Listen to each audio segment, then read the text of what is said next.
Hello बच्चा party, welcome back to my YouTube channel Jaideep sir's maths mania. In previous video lecture, we had already completed section A and section B of Gala paper set solution number 2. Now today I am going to start section C of basic paper maths paper number 2. चलिए start करते हैं question number 38. सबसे पहले ये start करने से पहले हमें पता होना चाहिए बेटा कि ये सेक्शन में आपको 9 क्वेश्चंस दिए होंगे, जिसमें से आपको अटेम्प्ट कितने करने हैं? 6. 9 में से कितने अटेम्प्ट करने हैं बेटा? आपको 6 क्वेश्चंस अटेम्प्ट करने हैं and each question is of 3 marks. तो चलिए स्टार्ट करते हैं question number 38. What we have given, solve the following pair of linear equation by substitution method. यहाँ पे हमें सब्स्टिट्यूशन मेथड अप्लाई करना है. अगर हमें स्पेसिफिकली बोला है कि यही मेथड से करना है तो हमें कंपल्सरीली ये मेथड अप्लाई करना पड़ेगा. तो सब्स्टिट्यूशन में क्या करते हैं, हमारे पास दो इक्वेशंस होते हैं, दो में से हम क्या करेंगे, कोई एक में से वैल्यू को बनाएंगे हम. ठीक है, कोई एक में से आइदर x और y की वैल्यू को बनाएंगे और उसको हम किस में पुटअप करेंगे? रिमेनिंग इक्वेशन में. तो वैल्यू किस में से बनाएंगे तो हमें देखना है कि दोनों इक्वेशन में से इजी वाला कौन सा लग रहा है. तो according to me equation 1 is the easiest equation. ठीक है, कैसे? तो देखो क्या करना है, मैंने ये इक्वेशन को ले लिया. नाउ जब भी बात करूं मैं सब्स्टिट्यूशन की, तो लेफ्ट हैंड साइड पे मेरा सिर्फ वेरिएबल होना चाहिए एंड राइट हैंड साइड पे बाकी की सारी वैल्यूज. तो देखो क्या करना है, सबसे पहले 2x एज इट इज, मैं 3y को इस साइड लेके जाऊंगा. सो 11 प्लस 3y का हो जाएगा ये -3y. नाउ मुझे सिर्फ लेफ्ट हैंड साइड पे x ही चाहिए, तो 2 को कहां पे लेके जाऊंगा मैं? x के साथ 2 मल्टीप्लीकेशन में है, तो ये 2 कहां पे जाएगा? डिवीजन में. So x is equal to 11 minus 3y divide by 2. Now left hand side पे सिर्फ एक वेरिएबल आ गया, तो ये हुआ मेरा इक्वेशन नंबर 3. ये इक्वेशन 3 की वैल्यू मैं किसके अंदर रखूंगा? इक्वेशन नंबर 2 में. तो यहां पे लिख लो, put the value of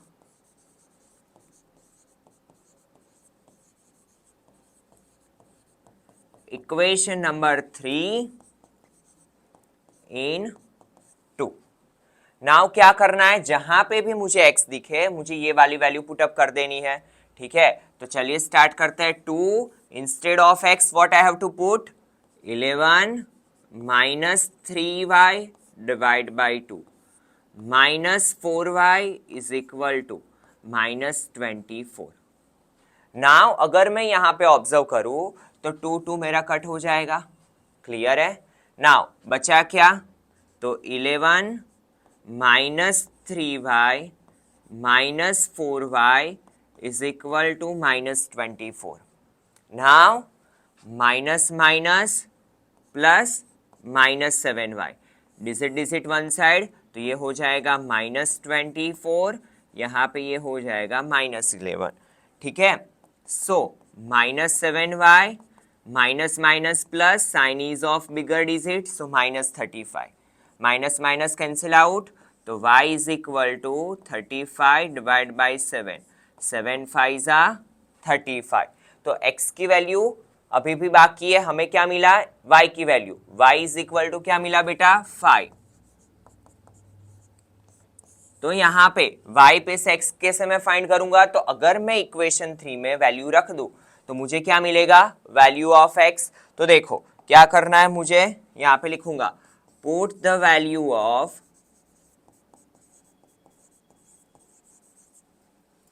y is equal to 5 in equation number 3.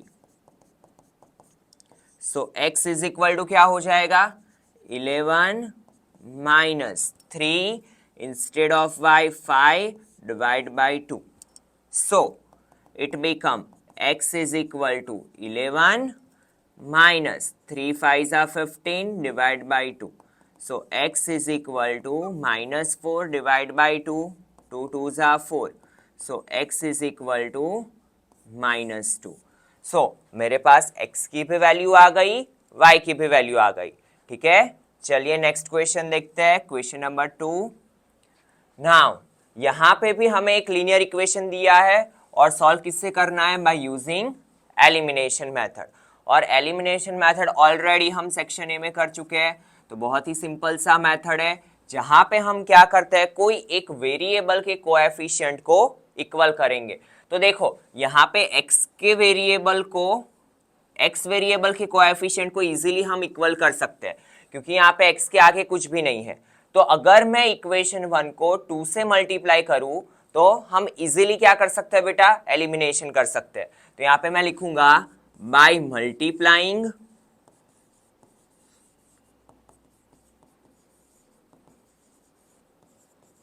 Equation 1 with 2।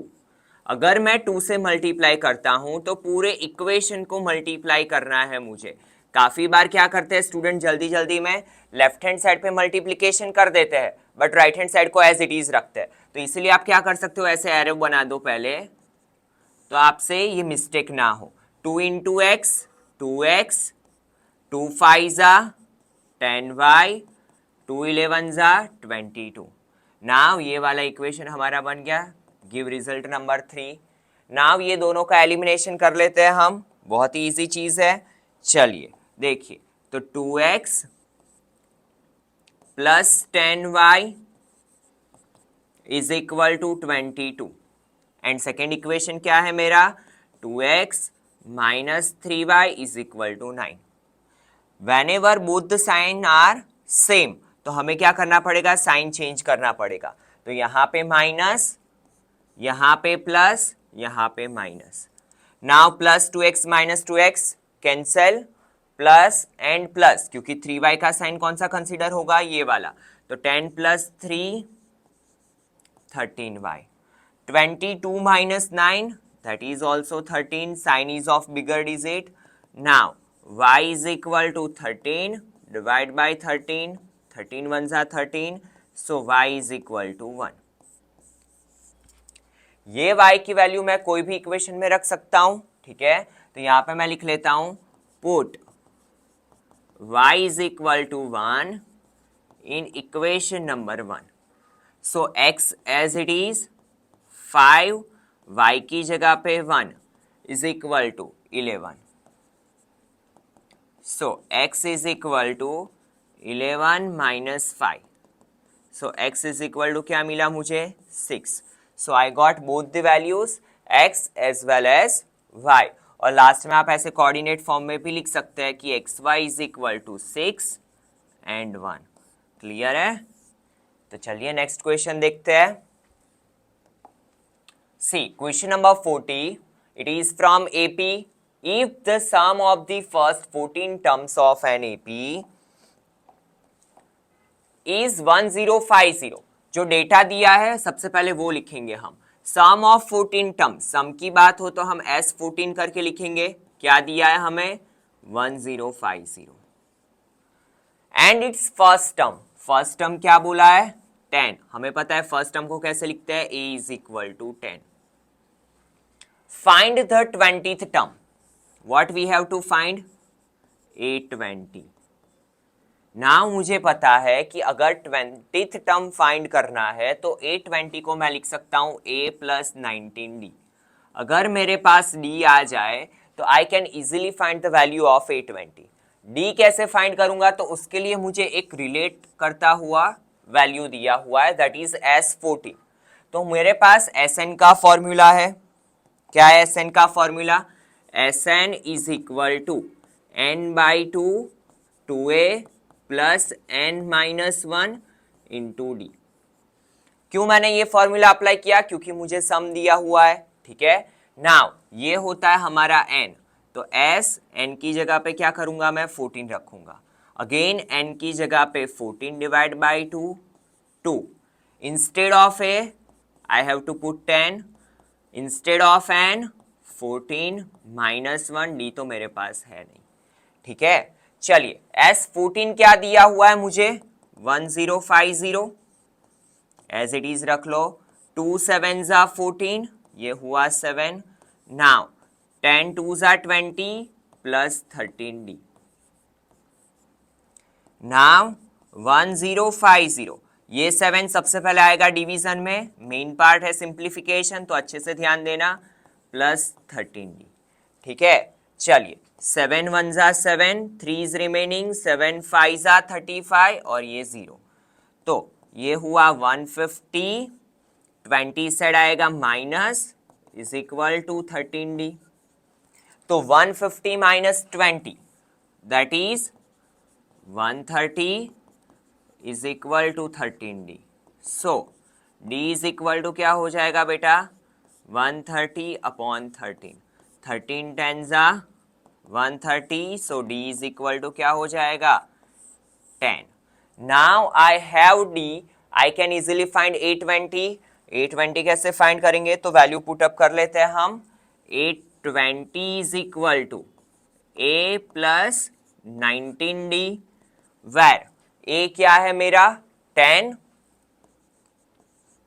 Plus 19, d की जगह पे क्या है again 10, so 10 plus 190 that is 200। तो 20th टर्म क्या मिला मुझे 200। क्या मिला बेटा 20th टर्म 200। क्लियर है। चलिए नेक्स्ट क्वेश्चन देखते हैं हम, क्वेश्चन नंबर 41। क्या बोला है यहाँ पे, show that points 17 4 2 -1 and -4 are the vertices of square. यहाँ पे मुझे ये वर्टाइसिस स्क्वायर के दिखाने हैं, तो सबसे पहले मुझे स्क्वायर की प्रॉपर्टी पता होनी चाहिए। स्क्वायर के वर्टाइसिस दिखाने के लिए मुझे क्या करना पड़ेगा, ऑल साइड्स आर इक्वल,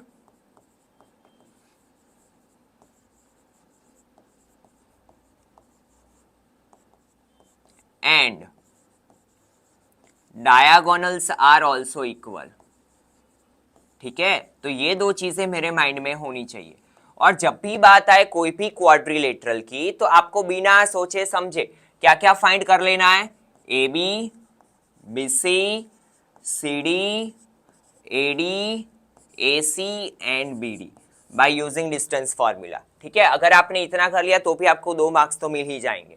तो सबसे पहले हम क्या करेंगे, ऑल 4 साइड्स फाइंड करेंगे। If all the 4 sides are equal, तो हम क्या फाइंड करेंगे, डायगोनल्स, और डायगोनल्स के बारे में चेक करेंगे। ठीक है, तो चलिए स्टार्ट करते हैं। सबसे पहले वर्टाइसिस लिख लेते हैं, A17, B42, C -1 and D -4।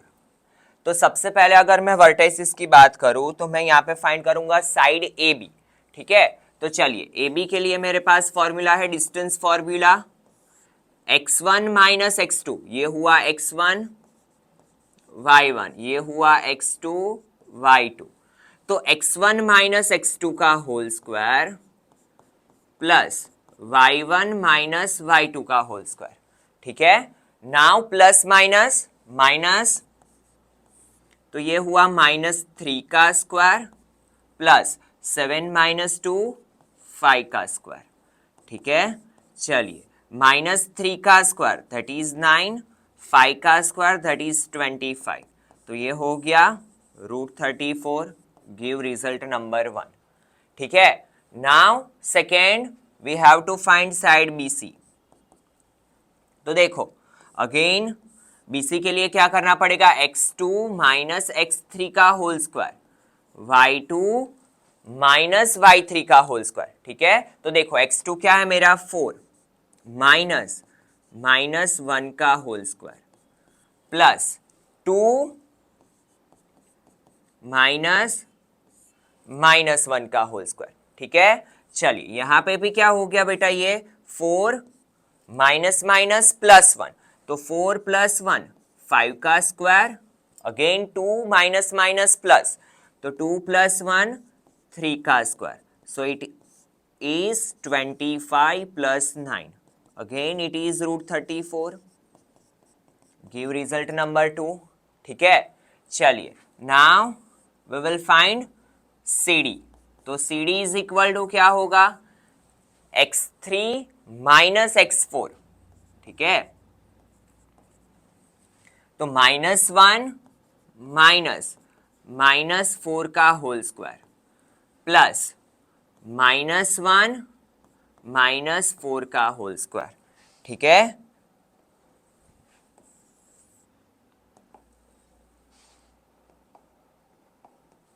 तो देखो -1 -4 का होल स्क्वायर। ठीक है, चलिए सिंप्लीफिकेशन करते हैं।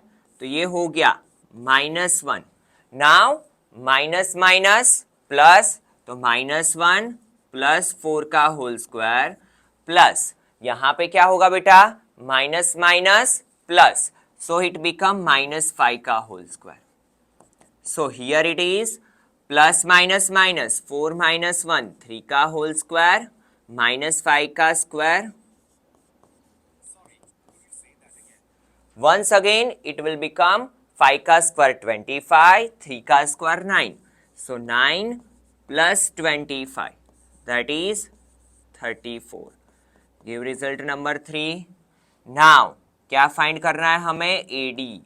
तो AD कैसे फाइंड करेंगे, तो देखो again x1 minus x4, x4 minus x1 करोगे चाहे x1 माइनस x4 करोगे, आंसर में कोई भी चेंज आएगा नहीं. ठीक है, तो देखिए यहां पे क्या करेंगे हम, 1 माइनस -4 का होल स्क्वायर प्लस 7 -4 का whole square. So 1 minus minus plus 7 minus 4 that is 3 का square. Again it is 1 plus 4 5 का स्क्वायर प्लस 3 का स्क्वायर. ठीक है, so it become 25 plus 9 that is √34. Give equation number 4. तो अगर मैं यहां पे देखूं तो मेरे पास A B B C C D A D all values are equal. Now what I have to do, I have to find the values of diagonal. तो यहाँ पे मैं वैल्यूज लिख लेता हूँ कि AB is equal to BC is equal to CD is equal to AD is equal to क्या मिला, √34. ठीक है, चलिए अभी हम फाइंड करते हैं डायगोनल्स. ठीक है, क्या फाइंड करते हैं हम, डायगोनल्स की वैल्यू.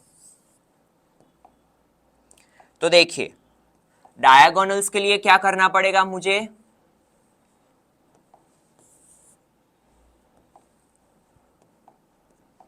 तो डायगोनल्स के लिए क्या करना पड़ेगा, AC and BD are diagonals. तो सबसे पहले AC की वैल्यू फाइंड करूं मैं, तो AC इज इक्वल टू, देखिए x1 माइनस x3 का whole square plus y1 minus y3 का whole square.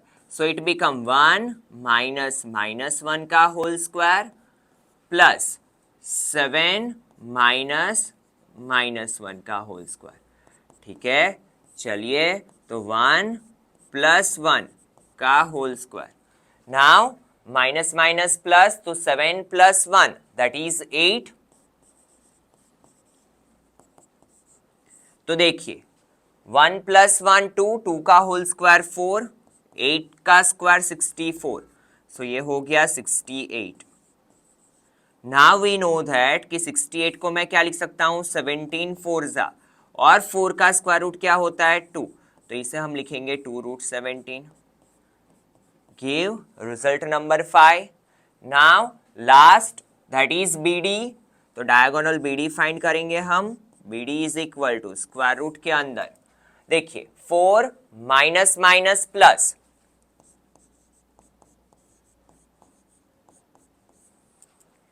2 minus 4.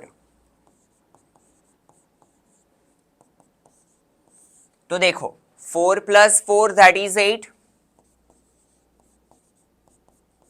2 minus 4 minus 2, सो 8 का स्क्वायर 64 प्लस -2 का स्क्वायर 4. ठीक है, अगेन ये क्या आया बेटा, 68.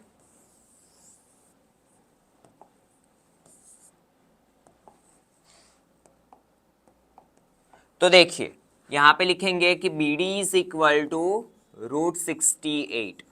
So BD is equal to क्या होगा, अगेन हियर इट इज 17 4 जा, तो मैं इसे लिख सकता हूं 2√17. Give result number 6. Now I have all the values.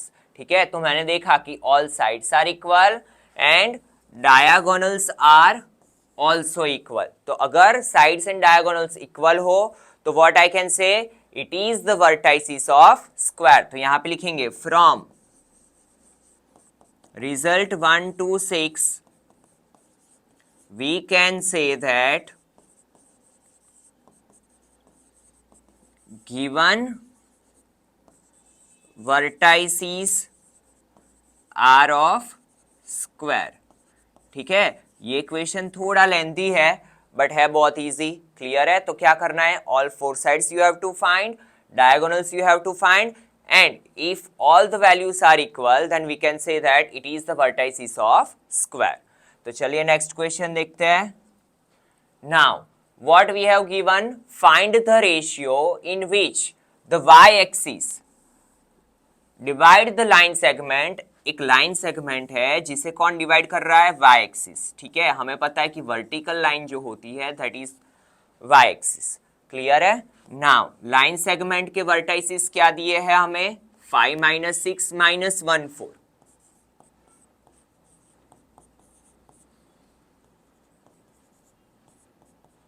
-1 - 4, और हमें ये पॉइंट भी फाइंड करना है। रेशियो तो फाइंड करना है एज वेल एज पॉइंट भी फाइंड करना है। तो देखो क्या करेंगे हम, जब भी बात हो वाई एक्सिस की एंड एक्स एक्सिस की, तो सेक्शन फॉर्मूला में हमारे पास एक और फॉर्मूला है kx2 + x1 वाला। वो यहाँ पे मैं लिख के देता हूं कि यहाँ पे लिखेंगे हम सपोज पॉइंट, ये हम पॉइंट को मान लेते हैं P। ठीक है, और पॉइंट y एक्सिस पे है तो हमें पता है कि इसका x कोऑर्डिनेट क्या होगा, 0। ठीक है, और y कोऑर्डिनेट को हम y मान लेते हैं, क्योंकि अगर पॉइंट y एक्सिस पे लाई करता है तो उसका x कोऑर्डिनेट क्या होता है बेटा, 0। तो यहाँ पे हम लिखेंगे suppose point P of 0y divides line segment. कौन सा लाइन सेगमेंट है, AB इन k/1। ठीक है, कौन से रेशियो में डिवाइड कर रहा है, k/1, क्योंकि ये वाला इक्वेशन आपके लिए इजी हो जाएगा। तो क्या लिखेंगे हम, P of 0y is equal to, formula क्या है मेरा, kx2 + x1 upon k+1, ky2 + y1 upon k+1। Now what I have to do, I have to put the values.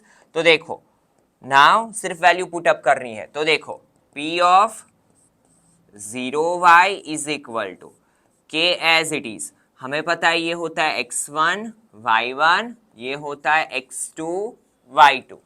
तो x2 की वैल्यू क्या आएगी बेटा, -1 प्लस x1, x1 क्या आएगा मेरा 5 अपॉन k+1। वैसे ही k y2 की वैल्यू क्या आएगी, -4 प्लस y1 की वैल्यू क्या आएगी, -6 अपॉन k+1।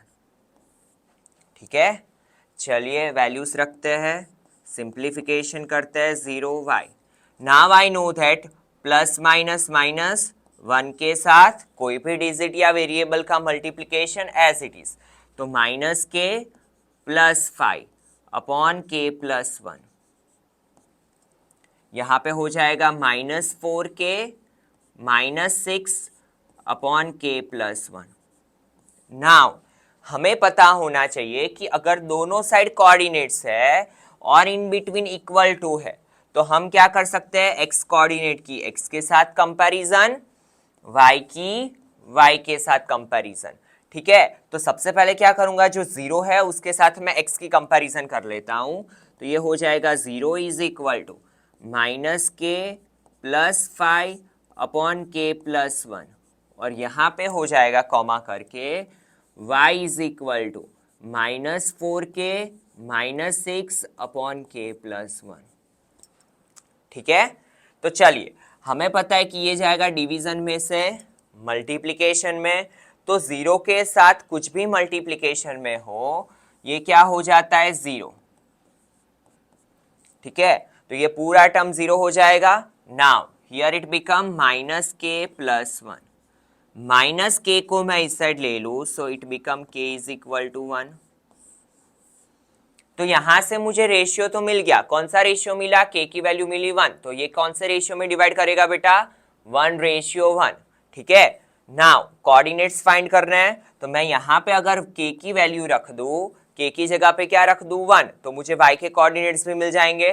ठीक है, तो चलिए वो ही करते हैं हम। तो y इज इक्वल टू -4, के की जगह पे 1, -6 अपॉन k प्लस 1, और k की वैल्यू तो क्या थी मेरे पास 1, तो k की जगह पे मैं 1 रख सकता हूं। तो देखो यहां पे रख दिया मैंने 1, so y is equal to -4 -6 divide by 2, so y is equal to -10 divide by 2, 2 5 10, so y is equal to -5। ठीक है, तो मेरे पास क्या आ गया, रेशियो भी आ गया। रेशियो क्या है, यहां पे लिख लो, रेशियो 1:1। ठीक है, एंड कोऑर्डिनेट्स क्या मिले मुझे, 0 -5। ठीक है, तो इसी के साथ मेरा ये क्वेश्चन कंप्लीट हो गया। Now next question, question number 43, that is from circle chapter, and ये आपका प्रूव दैट वाला क्वेश्चन है। देखिए बहुत ही इजी सा क्वेश्चन है, ध्यान दो। Prove that the tangent at any point of a circle is, हम जो टेंजेंट ड्रॉ करते हैं सर्कल पे, is perpendicular to the radius through the point of contact, हमें ये बताना है। ठीक है, तो देखो सबसे पहले जब भी बात आए प्रूव दैट वाले क्वेश्चन की, तो हम लिखेंगे गिवन। तो गिवन में क्या लिखेंगे, उससे पहले हम फिगर को ड्रॉ कर लेते हैं। एक सर्कल है, सर्कल का सेंटर O, सर्कल का एक टेंजेंट है XY, और इसका एक पॉइंट ऑफ कांटेक्ट ले लेते हैं हम P। ठीक है, क्लियर है। तो यहाँ पे ध्यान दो, हमें क्या बोला हुआ है, ये जो है पॉइंट ऑफ कांटेक्ट, ये सेंटर में से पास आउट होता है, ये हमें बोला है। तो हमें क्या करना पड़ेगा, लिखेंगे a circle with centre O having tangent XY at point of contact P।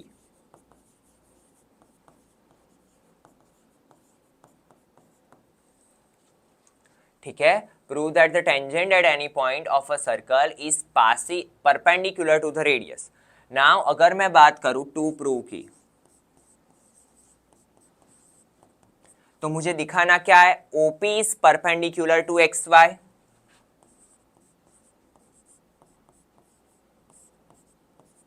And ये हमारा क्या है, थियरम 10.1। तो बहुत ही सिंपल सा ये थियरम है, जहां पे आपको सिर्फ 2 पैराग्राफ लिखना है, पूरा थियरिकल है। ठीक है, तो सबसे पहले हम क्या कर लेते हैं, हम मान लेते हैं कि ये इसके परपेंडिकुलर नहीं है। ठीक है, या हम क्या कर सकते हैं, ये इसके परपेंडिकुलर नहीं है, ये हम मान सकते हैं। तो अगर ये परपेंडिकुलर है तो क्या दिखाना है, तो सबसे पहले हमने बोला कि ये जो है वो पॉइंट ऑफ कांटेक्ट P है। अगर मैं P के अलावा कोई भी पॉइंट लूं बाहर, सर्कल के बाहर, क्योंकि अगर सर्कल के ऊपर मैंने पॉइंट लिया, ठीक है, तो वो क्या हो जाएगा, सेकेंड हो जाएगा, क्योंकि टेंजेंट क्या होता है, सर्कल को एक ही पॉइंट पे इंटरसेक्ट करता है। ठीक है, तो ये मुझे पॉइंट कहां पे लेना पड़ेगा, बाहर की साइड पे। नाउ मैं OQ को ज्वाइन करूं, तो हर बार क्या होगा, OQ की जो लेंथ है, OQ का जो डिस्टेंस है, वो ग्रेटर देन OP रहेगा। ठीक है, इट मीन्स कि मैं पूरे टेंजेंट पे कहीं पे भी कोई पॉइंट लू, वो ऑलवेज क्या रहेगा, OQ ग्रेटर देन OP।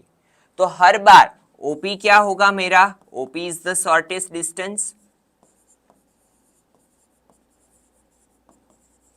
और अगर OP शॉर्टेस्ट डिस्टेंस है, इसका मतलब क्या हुआ, OP is perpendicular to XY।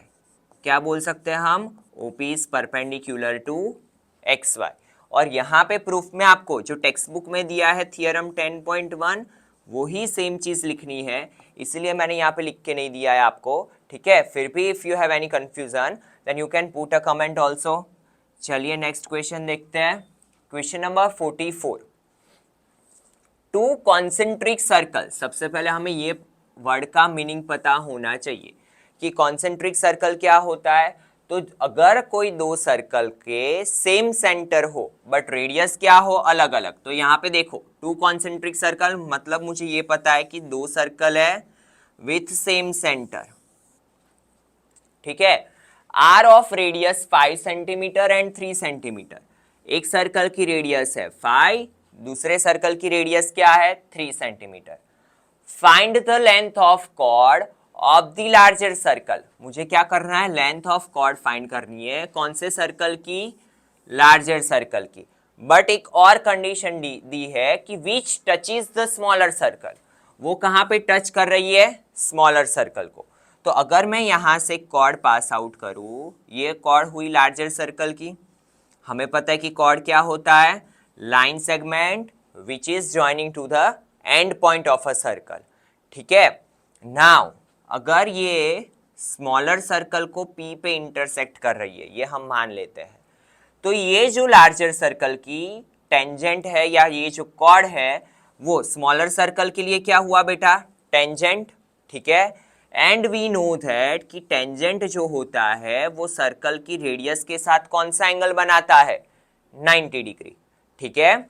अगर मैं OB को ज्वाइन करूं तो ये जो OB है मेरा वो क्या हो जाएगा, radius of a larger circle that is 5 centimetre.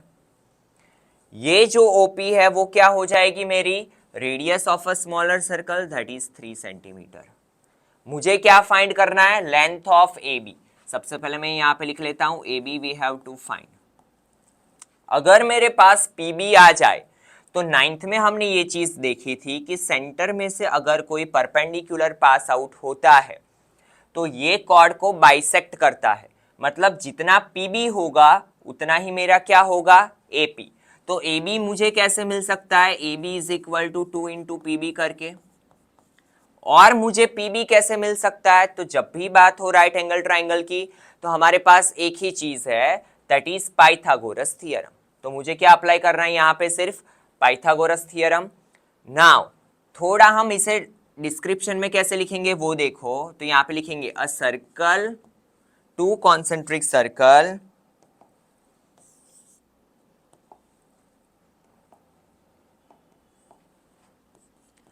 To concentric circle,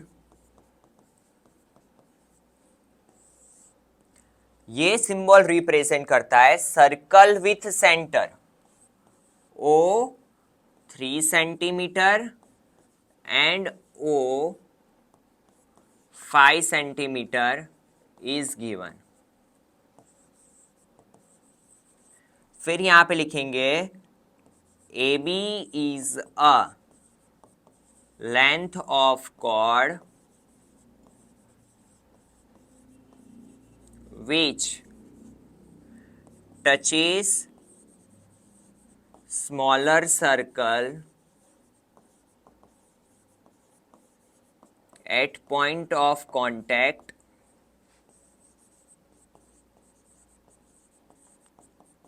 P, ठीक है। सो मैं क्या बोल सकता हूं, AB is a tangent of a circle, AB is a tangent of smaller circle. और अगर ये टेंजेंट है तो क्या होगा, OP is perpendicular to AB, ठीक है। तो मैं क्या कर सकता हूं, in triangle OPB by using Pythagoras theorem, ठीक है। पाइथागोरस कैसे अप्लाई होता है, तो हाइपो का स्क्वायर OB का square is equal to OP square plus PB square, ठीक है।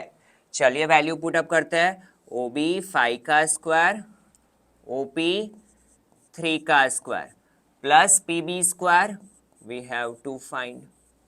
नाउ 5 का स्क्वायर 25, 3 का स्क्वायर 9, ठीक है, PB square we have to find. तो देखिए क्या होगा,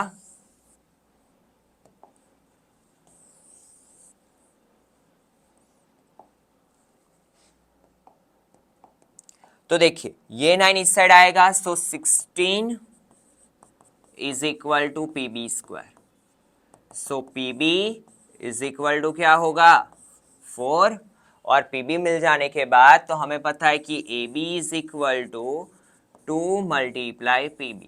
सो इट इज 2 इंटू 4, 2 4 जा 8 सेंटीमीटर। ठीक है, और ये बेसिक मैथ्स के लिए इंपॉर्टेंट क्वेश्चन भी है। ठीक है, तो AB इज इक्वल टू क्या मिला 8 सेंटीमीटर। चलिए नेक्स्ट क्वेश्चन देखते हैं, question number 8। The following data gives the distribution of total monthly household expenditure of 200 families। हमें 200 families का expenditure दिया है। ठीक है, find the modal, मतलब mode we have to find। तो mode तो बहुत ही easy है। ठीक है, तो सबसे पहले मुझे क्या करना पड़ेगा, इक्वेशन में लिख लेता हूं ताकि मुझे पता चले कि कौन कौन सी वैल्यूज मुझे लेनी है। तो मोड फाइंड करने का इक्वेशन है z is equal to L plus F1 minus F0 upon 2F1 minus F0 minus F2 multiply H। ठीक है, नाउ जब भी बात करें हम मोड की तो पहली कंडीशन ये होती है मॉडल क्लास फाइंड करना। मॉडल क्लास कैसे फाइंड किया जाता है बेटा, तो जो फ्रीक्वेंसी में हाईएस्ट वाली फ्रीक्वेंसी होती है, ठीक है, most repetitive frequency, last year आपने देखा था मोस्ट रिपीटिव फ्रीक्वेंसी, इसका मतलब जो हाईएस्ट वाली फ्रीक्वेंसी है that is your model class.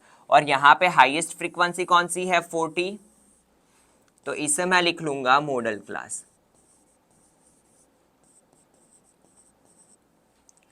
ये मेरा मॉडल क्लास है, तो मॉडल क्लास की जो फ्रीक्वेंसी होती है इसे हम बोलते हैं F1। क्या बोलते हैं हम इसे, F1। नाउ हमें पता है F1 तो मिल गया, चलिए F0, तो हमें पता है कि 1 के ऊपर क्या होता है 0, तो ये ऊपर वाली जो फ्रीक्वेंसी होगी वो F0। 1 के नीचे जो होता है वो 2, तो दैट इज F2। नाउ कौन सी दो वैल्यूज बची, L एंड H। L का मतलब क्या होता है लोअर लिमिट, लोअर लिमिट किसकी लेनी है मुझे, F1 की, मॉडल क्लास की, तो दैट इज 500। तो L मेरा क्या आया 1500। नाउ बात आती है H की, तो H क्या होता है क्लास लेंथ। ठीक है, तो यहां पे क्या है class length 2000 minus 1500 that is 500। तो चलिए वैल्यू पुट अप करते हैं, L क्या है मेरा 1500 plus F1 that is 40 minus F0 that is 24 2 F1 40 minus F0 24 minus F2 33 multiply 500। ठीक है, चलिए सिंप्लीफिकेशन करते हैं, मेन पार्ट है यहाँ पे सिंप्लीफिकेशन। तो ये हो गया 1500 प्लस 40 माइनस 24 दैट इज 16, 42 जा 80 minus minus minus plus 57 multiply 50। Now ऊपर ऊपर का मल्टीप्लीकेशन 1500 प्लस, बिकॉज यहाँ पे क्या बचेगा 23, और 23 में से ये कुछ भी डिविजिबल नहीं है, तो 16 5 जा 8000। ठीक है, नाउ ये हुआ 1500 प्लस 8000 को मुझे डिवाइड करना है 23 से, तो देखिए 8000 23 23 3 जा 69, 10 माइनस 9 1, 7 माइनस 6 1 0। ठीक है, 23 4 जा 23 4 जा क्या होगा 92, 10 माइनस 2 8 0, 10 माइनस 9 1। ठीक है, ऊपर से आया नीचे 0। नाउ 23 किसके नजदीक जाना पड़ेगा, 23 7 जा करके देखते हैं और 23 8 जा करके भी देखेंगे, तो 7 3 जा 21, कैरी 2, 7 2 सा 14 प्लस 2 161। अगर 161 में 23 को ऐड किया तो ये ऊपर हो जाएगा, तो 7 से ही करेंगे हम। 161, 10 माइनस 1 9, 7 माइनस 6 1। यहाँ पे 23 8 जा करके देखते हैं, क्योंकि ये 190 है, तो 8 3 जा 24, कैरी 2, 8 2 जा 16 प्लस 2 18। तो यहाँ पे 23 8 जा 184, ये बचा 6, 23 2 जा क्या होगा 46, 10 माइनस 6 4, 5 माइनस 4 1, अगेन यहाँ पे 140। ठीक है, तो 23 6 जा करके देखते हैं, 23 6 जा 6 3 जा 18, कैरी 1, 6 2 जा 12 प्लस 1 13, 138, तो यहाँ पे 6। ठीक है, तो बस आपको पॉइंट के बाद 3 डिजिट तक जाना है। नाउ तीसरा वाला डिजिट अगर 5 या 5 से बड़ा हो तो आगे वाले में हम 1 को ऐड कर सकते हैं, मतलब 2 को मैं क्या लिख सकता हूं 3, तो ये हो जाएगा 347.83। ठीक है, तो यहां पे दोनों को ऐड कर लेते हैं, तो ये हो जाएगा 1847.83, that is your mole. Clear है, तो इसी के साथ हमारा ये वाला क्वेश्चन भी कंप्लीट हुआ। Now next question and last question for this section. A die is thrown twice. अगर डाई को मैं 2 बार थ्रो कर रहा हूं, ठीक है, जब भी बात आए डाई की तो सबसे पहले हम लिखते हैं total number of outcomes. Probability में कोई भी क्वेश्चन आए तो सबसे पहला काम मेरा क्या होगा, टोटल नंबर ऑफ आउटकम्स लिखने का। नाउ बात करें हम डाई की, तो यहाँ पे एक फॉर्मूला है हमारे पास 6n, वेर n क्या रिप्रेजेंट करता है, नंबर ऑफ टॉस, ठीक है, या नंबर ऑफ थ्रो, कितने बार हमने थ्रो किया या कितने डाई से, वो रिप्रेजेंट करता है। तो 6^2, क्योंकि हमने 2 बार थ्रो किया है, तो 6^2 क्या होगा 36। ठीक है, What is the probability? Probability पे बाद में आते हैं, सबसे पहले इसके जो 36 आउटकम्स है वो क्या है वो हम लिख लेते हैं। तो हमें पता है कि अगर मैंने डाई को थ्रो किया तो पहली प्रोबेबिलिटी ये हो सकती है कि दोनों डाई पे क्या है मेरा 1 1। ठीक है, दोनों डाई पे क्या है बेटा मेरा 1 1, आइधर 1 2, एक पे आया 1 एक पे आया 2, और 1 3 और 1 4 और 1 5 और 1 6, 6 के ऊपर तो जाएगा नहीं। या फिर ये भी हो सकता है कि पहले डाई पे आया 2, दूसरे डाई पे आया 1, वैसे ही 2 2, 2 3, 2 4, 2 5, 2 6, वैसे ही 3 1, 3 2, 3 3, 3 4, 3 5, 3 6, वैसे ही 4 1, 4 2, 4 3, 4 4, 4 5, 4 6, 5 1, 5 2, 5 3, 5 4, 5 5, 5 6, लास्ट में क्या हो सकता है 6 1, 6 2, 6 3, 6 4, 6 5, 6 6, ये है मेरे आउटकम्स, ऑल 36 आउटकम्स। ठीक है, नाउ पहली प्रोबेबिलिटी मुझे क्या फाइंड करनी है, तो देखिए पहली प्रोबेबिलिटी में मुझे पूछा है 5 will not come up either time, मतलब कि 2 बार हमने जो टॉस किया उसमें से एक भी बार क्या नहीं आना चाहिए 5, एक भी बार मेरा 5 आना चाहिए नहीं। तो उसमें मैं कैसे केस को कंसीडर कर सकता हूं, देखो यहाँ पे एक भी बार 5 नहीं है, यहाँ पे भी नहीं है, यहाँ पे भी नहीं है, यहाँ पे भी नहीं है, यहाँ पे एक बार 5 है, तो मैं इसे कंसीडर कर सकता नहीं हूं, यहाँ पे भी नहीं है। अगर मैं देखूं तो ये वाली जो मेरी पूरी लाइन है ना, वहां पे हर एक जगह पे 5 है, तो मैं ये लाइन को नहीं ले सकता, और ये जो 5 वाली पूरी लाइन है यहाँ पे भी हर बार 5 कहीं ना कहीं पे आ रहा है, तो ये लाइन और ये लाइन को नहीं ले सकता, तो बाकी के सारे मैं ले सकता हूं। तो कितने केस है ऐसे 1 2 3 4 5 6 7 8 9 10 11, 12, 13, 14, 15, 16, 17, 18, 19, 20, 21, 22, 23, 24, 25। तो ऐसे कितने केसेस है जहां पे 5 एक भी बार नहीं आएगा? 25। तो यहां से ही हमें आंसर मिल गया। यहां पे लिखेंगे event A, probability that 5 will not come up either time। ठीक है, नाउ इक्वेशन में आप ऐसे भी लिख सकते हो, टोटल नंबर ऑफ आउटकम्स,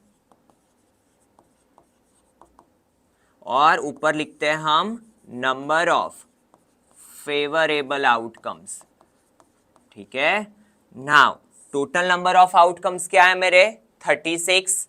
तो यहां पे मैं लिखूंगा 36, और फेवरेबल आउटकम कितने हैं?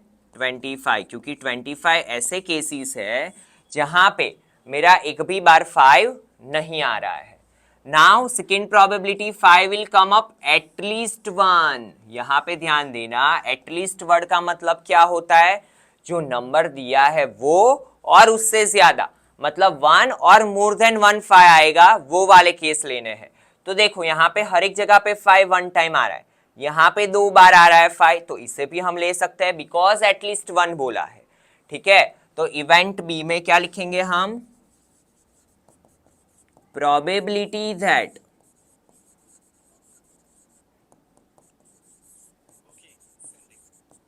5 will come up at least once। ठीक है, तो यहां पे मैं लिखूंगा P ऑफ B। सेम चीज यहां पे टोटल नंबर ऑफ आउटकम्स, ऊपर आएगा नंबर ऑफ फेवरेबल आउटकम्स। तो ऐसे कितने केसेस है जहां पे 5 एक या 2 बार आ रहा है? 11 केसेस। तो यहां पे लिख लो 11/36। ठीक है, सो सेकेंड प्रोबेबिलिटी का आंसर क्या आया हमारा? 11/36। तो इसी के साथ आपका सेक्शन सी कंप्लीट हुआ बेटा। In next lecture we will see section D. Thank you students.